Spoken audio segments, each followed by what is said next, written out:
Cuando le cantamos al Señor, tómame, cerca quiero estar, tenemos que ser conscientes que le estamos afirmando que queremos estar en proximidad a su persona, en proximidad a su palabra, en proximidad a su voluntad. Todo lo que cantamos en alabanza debe reflejar un deseo genuino de nuestro corazón. Hoy vamos a explorar esta cercanía con Dios, como frecuentemente la palabra nos invita y nos llama a acercarnos a Dios, a conocerle a Él mejor y disfrutar de su gracia y su misericordia continuamente. Con este mensaje terminamos el estudio, la exposición del Evangelio de Mateo. Estamos en el capítulo 28. Y este mensaje Jesús nos dice que para su pueblo, para su reino, para sus discípulos, Él es el Rey de todas sus vidas.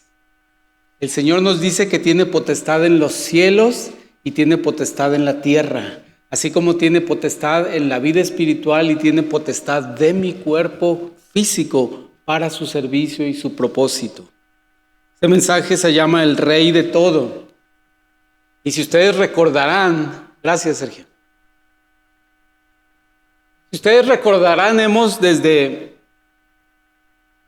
diciembre del 2023 comenzado el estudio, la exposición del Evangelio de Mateo. Y vimos en los primeros 10 capítulos que Él se reveló como un rey. Se mostró en su persona, en los principios de su persona, que no eran otra cosa más que los principios mismos de Dios. Y Él también demostró que era un rey poderoso y con autoridad. Esto lo estudiamos en los primeros 10 capítulos de este Evangelio. Después nos dimos cuenta de la realidad de la vida. Tendemos y tenemos esta tendencia a rebelarnos ante Dios, rebelarnos ante la autoridad de Dios. Y vemos ahora que hubo un rechazo no solamente del rey, sino también de sus mensajeros previos. Todos aquellos profetas, y en este evangelio vimos que se rechazó a Juan el Bautista. Se negaron sus obras poderosas, se rechazaron sus principios de autoridad y de misericordia. Fue atacado en lo personal y como resultado él concluyó esta etapa de rebelión de las personas a su alrededor diciendo, bueno, les voy a explicar cómo es el reino a través de parábolas. Esto lo hizo en el capítulo 13. Después, por espacio de 7 mensajes, hablamos de cómo el rey, este rey que vino a anunciarse, se retiró, se replegó y empezó a enseñar y a convivir específicamente con sus discípulos. Y todo estos 6 capítulos del 14 al 20 gravitó en tres épocas, 3 etapas. Antes de que los discípulos entendieran que Jesús era el Mesías en sus corazones, que entendieran realmente que el tiempo de la llegada del ungido había llegado, que culminó con la confesión de Pedro, que entendió perfecta y cabalmente quién era Jesucristo, así como cada uno de nosotros debemos llegar a un momento en que entendemos perfectamente quién es Jesucristo, cuáles son sus intenciones y cuál es su oferta de salvación para cada uno de nosotros. Y finalmente un periodo después de la confesión de Pedro, cuando Jesús empezó con más libertad a enseñarles acerca de la etapa de la vida de la iglesia, en la que la iglesia tendría una misión muy específica. Después vimos que abiertamente no solamente hubo una rebelión, sino ya hubo un rechazo tácito en contra de nuestro Señor Jesucristo. Las autoridades religiosas, las personas que tenían influencia entre el pueblo de Israel empezaron a urdir un plan para eliminarlo, para evitar que siguiera teniendo influencia entre los judíos y entre las personas que se congregaban a su alrededor.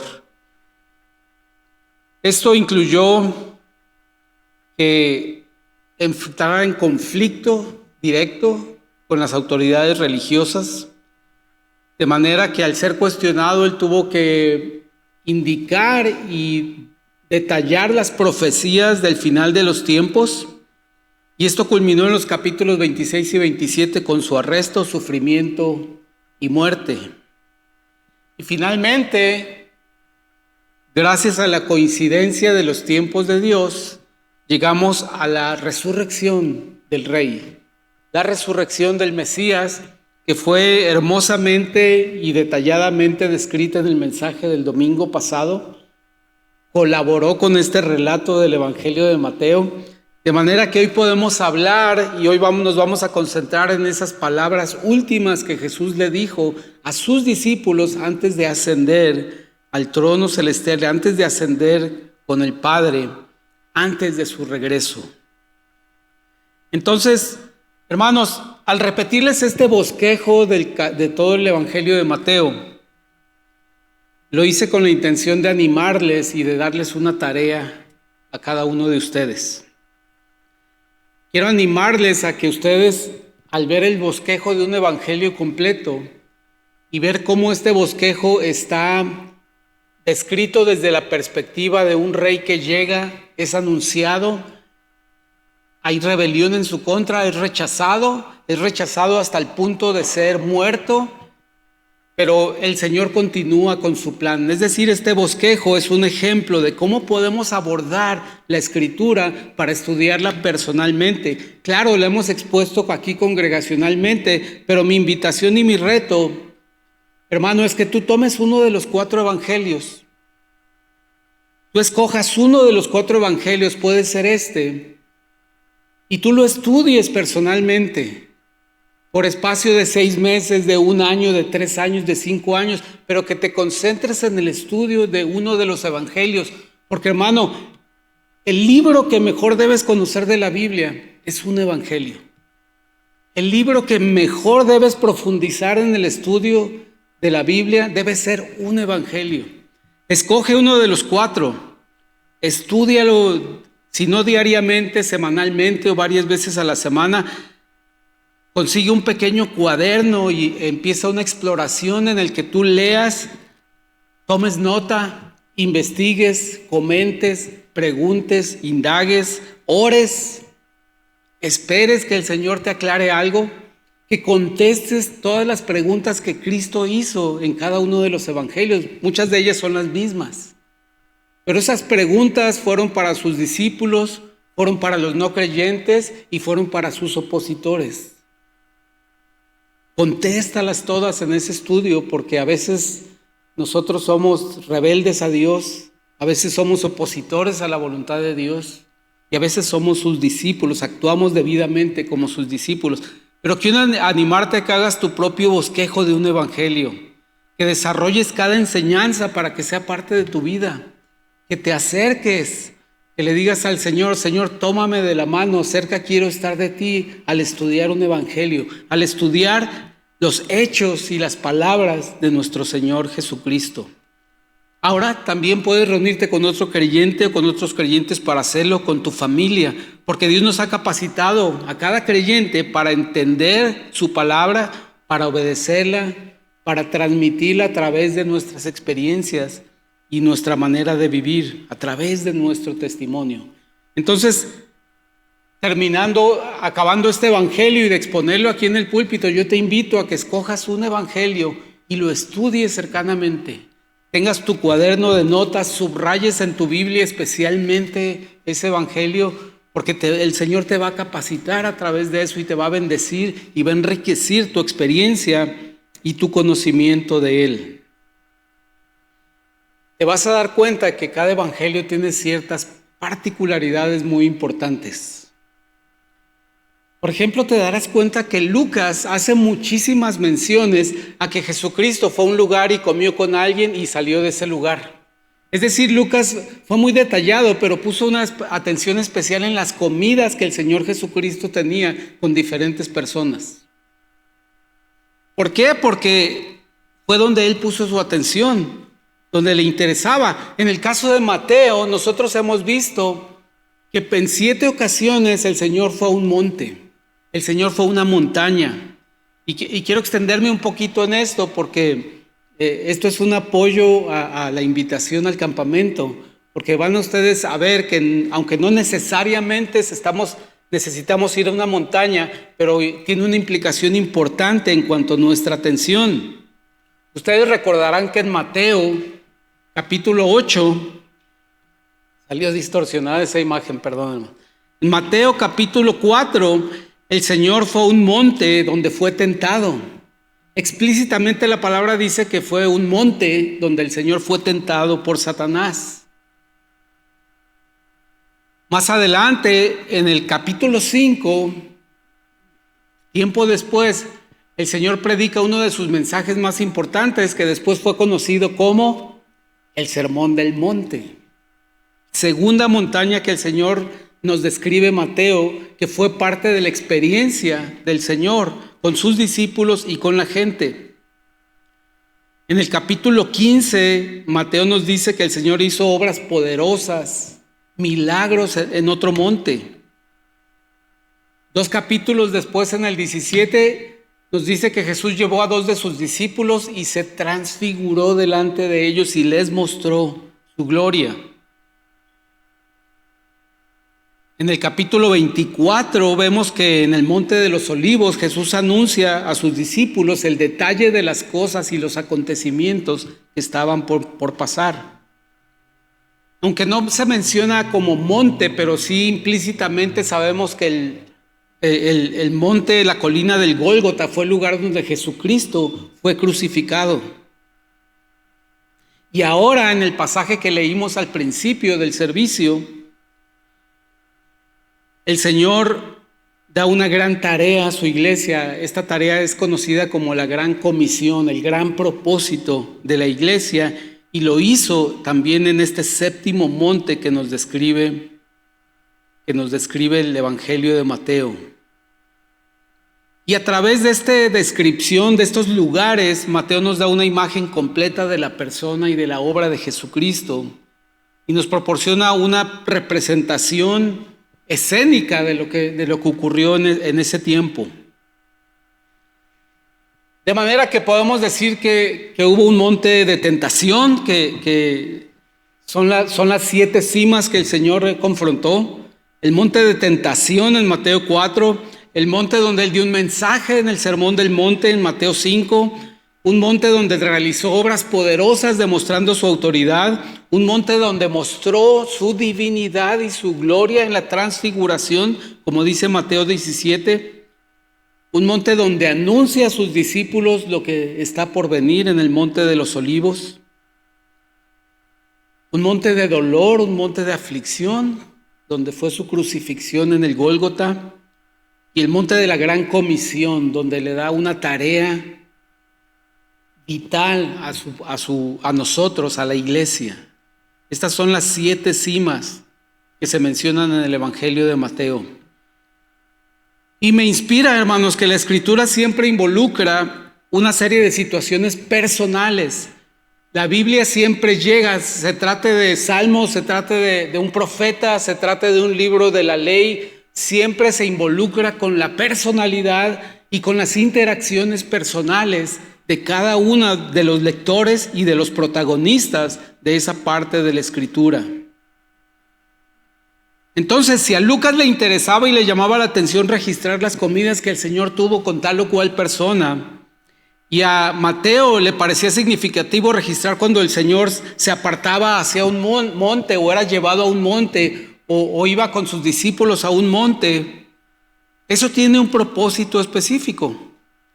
Me hace ver que Dios respeta la individualidad de los intereses de los evangelistas sin dejar de transmitir su mensaje vital e importante.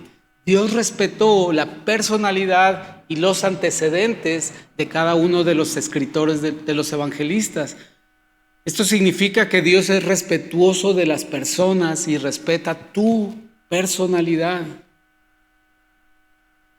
Obviamente Él quiere darte un mensaje, Él quiere quitarte ideas erróneas, Él quiere quitarte mentiras en las que estás creyendo en tu mente y en tu corazón, pero respeta tu personalidad, tu individualidad, e individualmente te va a enriquecer en tu fe y te va a acercar a Él.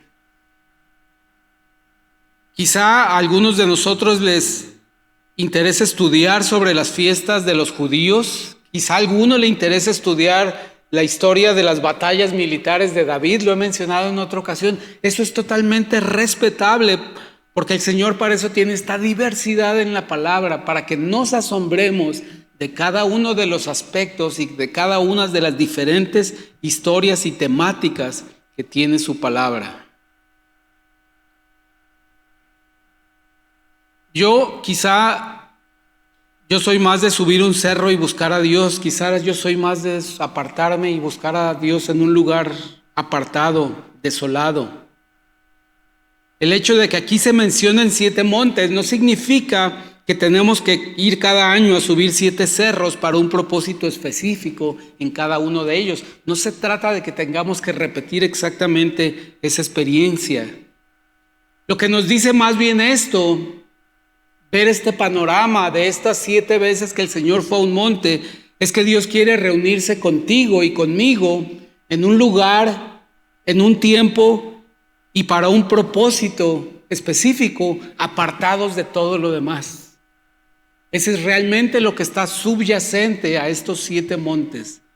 Dios quiere reunirse y Dios quiere lograr un propósito en tu persona, apartado de todo lo demás. Debe haber un momento del día, de la semana, del mes, en la que tú te apartes del ruido electrónico, del ruido audible, de las conversaciones, de los medios de comunicación, de influencias de personas, y tú te apartes para buscar la influencia principal del Señor, hablándote en un momento de silencio, un momento de paz, un momento de oración, un momento de estudio, un momento de reflexión, un momento de meditación.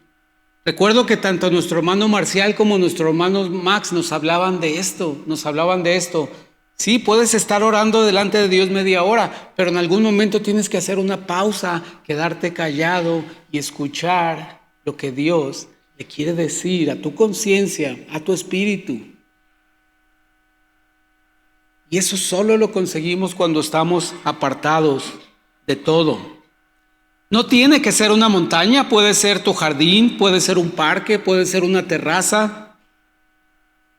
Puede ser el porche de tu casa si está lo suficientemente apartado y en silencio. Dios quiere reunirse contigo. Eso es lo importante que aprendemos de estos 7 montes. Dios quiere hablarte en lo privado. Dios quiere desarrollar esta relación contigo. En parte congregacionalmente, pero más importantemente individualmente, hablándote directamente a ti. Y esto debe ser algo frecuente.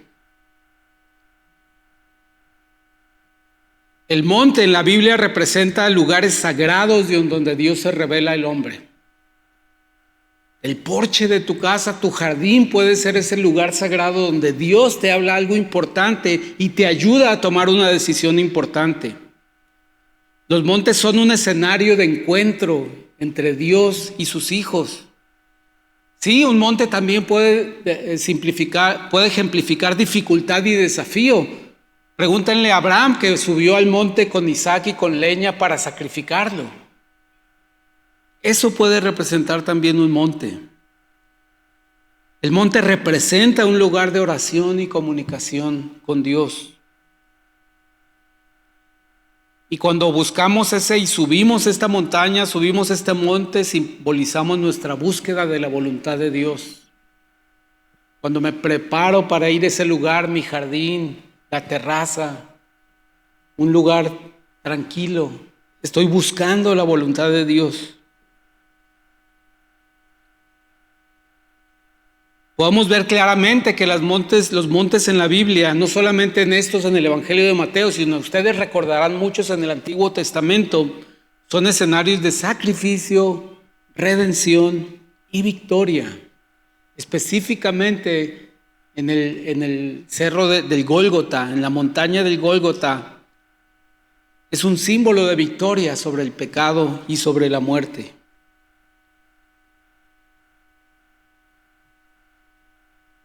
Vuelvo al pasaje, hermanos, versículo 16 del capítulo 28 de Mateo. Pero los 11 discípulos se fueron a Galilea, al monte donde Jesús les había ordenado. Y cuando le vieron, le adoraron, pero algunos dudaban.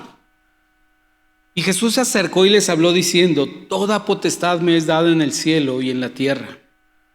Por tanto, id y haced discípulos a todas las naciones, bautizándolos en el nombre del Padre y del Hijo y del Espíritu Santo, enseñándoles que guarden todas las cosas que os he mandado. Y he aquí, yo estoy con vosotros todos los días hasta el fin del mundo. Con estas palabras se despide el Señor, y se despide diciéndoles que Él es el Rey de todo, que Jesús es un Rey universal.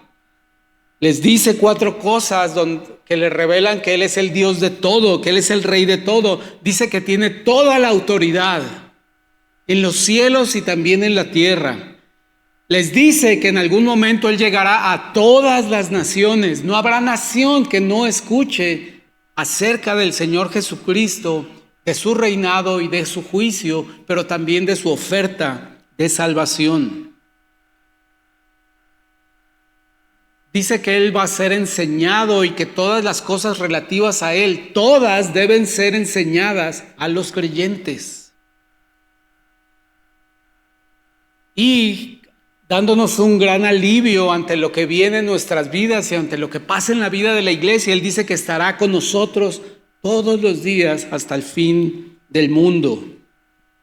El énfasis está en todo, todas, todos. El Señor resucitado podía decir: soy el Rey de todo. Soy el Rey de tu vida espiritual, pero también soy el Rey de tu vida física.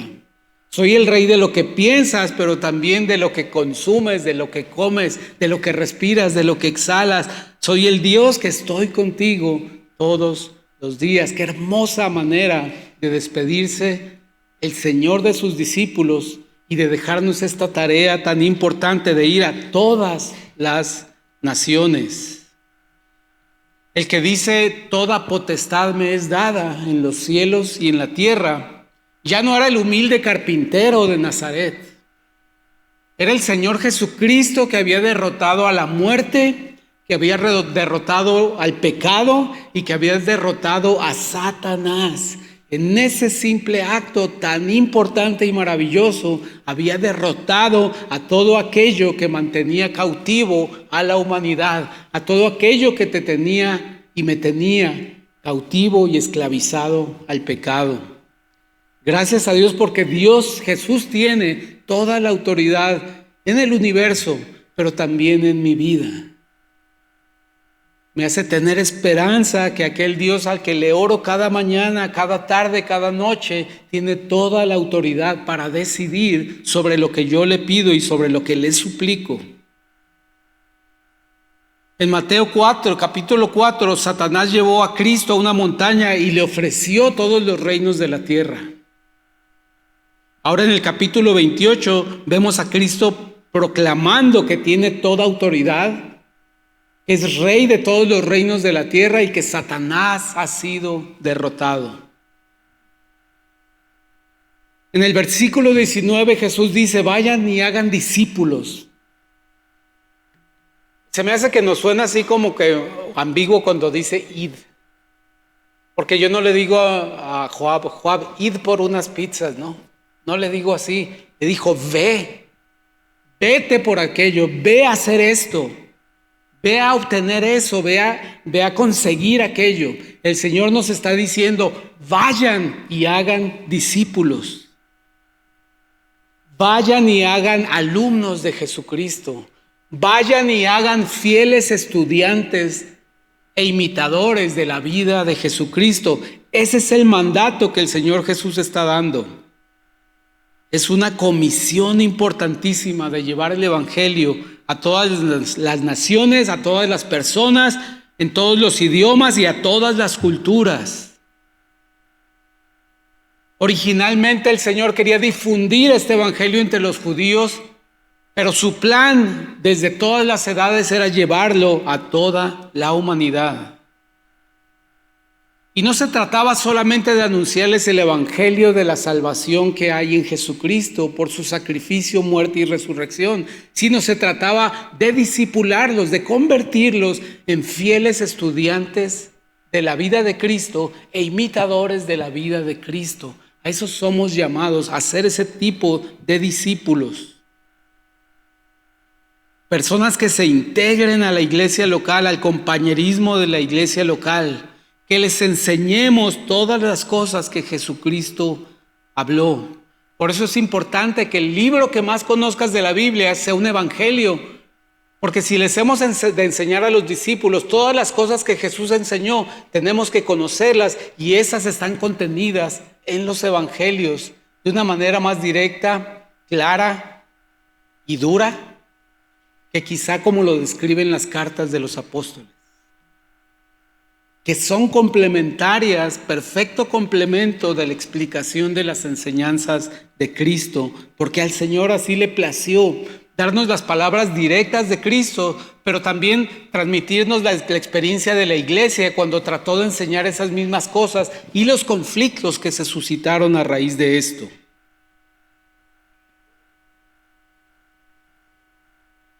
Hacer discípulos significa edificar la fe de personas. Anunciar la necesidad de poner la fe en Jesucristo y después fortalecer esa fe mediante la enseñanza de la palabra. Ese es un gran reto para cada uno de nosotros y para su iglesia.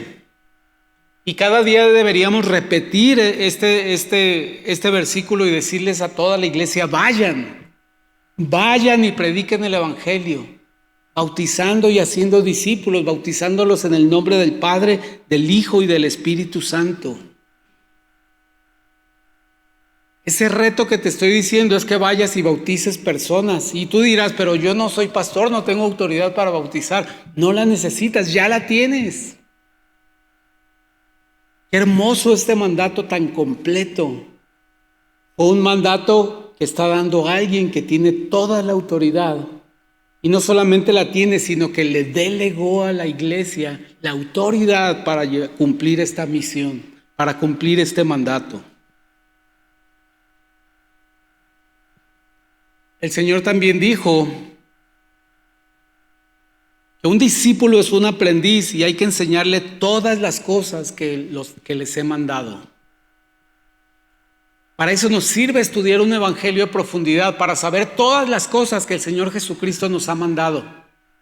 ¿Por qué? Porque las tenemos que aprender para nosotros mismos, pero también porque se las tenemos que enseñar a quien discipulamos.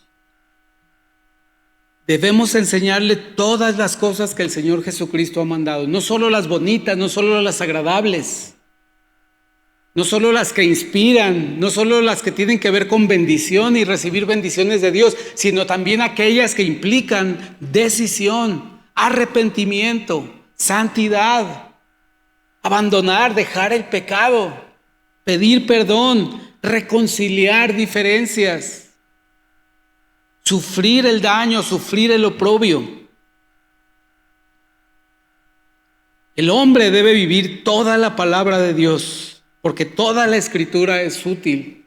Así dice 2 de Timoteo 3:16, que toda la escritura es inspirada por Dios y útil para enseñar, para redarguir, para corregir, para instruir en justicia. Otra palabra extraña. Yo no le voy a decir a una persona: id y redarguye a tu hermano. No me entiende, ¿verdad? Tengo que entender qué significa redarguir, porque para eso es útil la palabra. Miren qué bonito, yo sé que tal vez no van a alcanzar a leer, pero qué hermoso es la versión interlineal de los evangelios, porque nos dice palabra por palabra cómo está en griego y cómo debería leerse palabra por palabra en español. Porque de esta manera este versículo dice: todo escrito, insuflado de Dios, bueno, salió otra palabra difícil, ¿no? Y beneficioso hacia la enseñanza, hacia poner al descubierto, hacia una rectificación completa, hacia una instrucción disciplinaria en rectitud. Mire qué explícito es el griego que nos dice que esto de redarguir significa poner al descubierto el pecado. La palabra de Dios pone al descubierto el pecado para que yo pueda tomar una decisión, arrepentirme y rectificar mi camino delante de Dios. Toda la Escritura es útil para descubrir el pecado, para instruir en justicia. También dice muy bonito cómo es instruir en justicia. Dice, hacia la instrucción disciplinaria en rectitud. Eso es la justicia, una instrucción que me da disciplina espiritual en relación con mis obras. Tenemos que enseñar todas las cosas. Para enseñar todas las cosas tenemos que saber todas las cosas que Jesús les enseñó a sus discípulos. Por eso mi reto de que profundices tu estudio principalmente en uno de los evangelios. Si puedes ser los 4 en un estudio armónico de los evangelios, qué mejor, ¿verdad? Hay muchos libros, muchas guías de estudios de los armónicos de los evangélicos. Y finalmente, algo en lo que nos podemos regocijar es que el Señor dice que yo estoy con ustedes todos los días. No sé quién sea la persona de la que tú más dependes, la persona viva de la que más dependes aquí en Chihuahua o en otro lugar. Quizá dependes de una persona mucho. Quizá esa persona es el proveedor del hogar, o esa persona es la que administra fielmente el hogar, la casa y los bienes. O quizá es una persona que te cuida en tu necesidad de salud. Quizá es una persona que hace todo eso. Pero yo te pregunto, ¿esa persona está disponible todos los días? ¿Las 24 horas? ¿En todas las circunstancias? No, eso es lo malo de la interdependencia de los hombres. Que a veces no estamos disponibles, a veces el trabajo nos lleva una semana fuera y dejamos a nuestra familia huérfana. Dejamos asuntos sin concluir y más aún no estamos si se suscita una emergencia, si se suscita una necesidad. Pero gracias a Dios que el Señor Jesucristo, que en el capítulo 1 de Mateo dijo que Él era Emmanuel, se dijo que Él era Emmanuel, Dios con nosotros. En el capítulo 28 del mismo Evangelio dice, yo estoy con ustedes todos los días hasta el fin del mundo. Es decir, el ángel dijo, se llamará Emmanuel, Dios con nosotros. Y Jesús dijo en el capítulo 28, yo soy Emmanuel, estoy con ustedes, Dios con ustedes todos los días hasta el fin del mundo.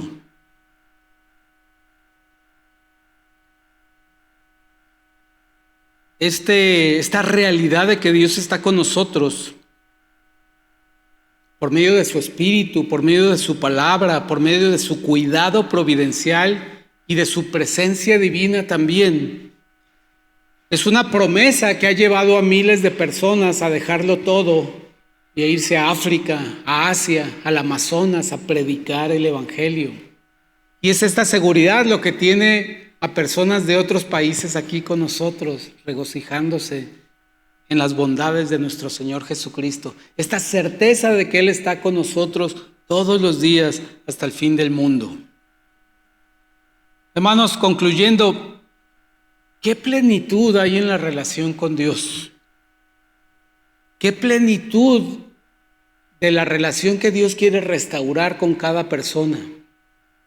Desafortunadamente, cuando nacemos, esta relación está rota, está quebrantada, y Jesucristo tiene que reconciliar a Dios con las personas, y por eso murió en la cruz y resucitó. Pero qué hermosa esta plenitud de esta relación, porque también nos da un propósito de vida, nos da una misión de vida, para que compartamos esta noticia de la reconciliación en Jesucristo, de que es real y disponible para cualquier persona. Nos da este mandato de aprender de Él y enseñar a otros, independientemente de la nación de la que proceda, el idioma y la cultura que tenga. Promete estar con nosotros cada día para llevar a cabo este mandato. De manera que podemos concluir que la meta, como podemos ver en cada segmento de las Escrituras, y en este Evangelio hemos podido entender que la meta es conocer a Dios, regocijarnos en su conocimiento, de manera que utilizamos este conocimiento para vivir una vida que a Él le agrada. Una vida que cumple el propósito que le ha dado a la iglesia, pero a cada uno de nosotros en lo individual. Dios quiere ser tu Dios en todos los aspectos de tu vida, no solo limitado a un ámbito socio-religioso. Él quiere ser el Dios de toda tu vida. Y el medio que Él va a utilizar como conclusión es que debemos encontrar continuamente, pero más especialmente en momentos de crisis, tenemos que encontrar en los momentos que tenemos que tomar decisiones importantes, tenemos que encontrar un lugar, un momento y una circunstancia y un retiro adecuado de todo para conversar y plantear nuestras necesidades a Dios, ser enseñados por Él y poder esperar en la misericordia de Él. Hermano, que el Señor nos conceda, que Él nos tome y que estemos cerca de Él, conociendo su palabra, apartándonos al monte, al jardín, a la recámara, al patio, a donde sea, pero que frecuentemente busquemos acercarnos a Dios y meditemos en lo que Él desea para nuestras vidas. Padre bendito, gracias, Señor, por la plenitud de enseñanza que hay en tu Evangelio. Hemos estudiado el relato de tu vida, el relato de tu llegada, el relato de tu ministerio, muerte, crucifixión y resurrección, según lo testificó tu discípulo Mateo, Señor. Padre, nosotros también somos testigos tuyos, testigos de lo que has hecho en nuestras vidas. Permite que nuestra vida sea un testimonio que invita a otros a voltearte a ver, que invita a otros a reconocerte como un Dios amoroso, como un Dios misericordioso. Padre. Danos la gracia de buscarte en tu palabra, de aprender de ti, de aprender todas las cosas que enseñaste a tus discípulos, Padre. En Cristo Jesús te bendecimos. Amén. Gracias, hermanos.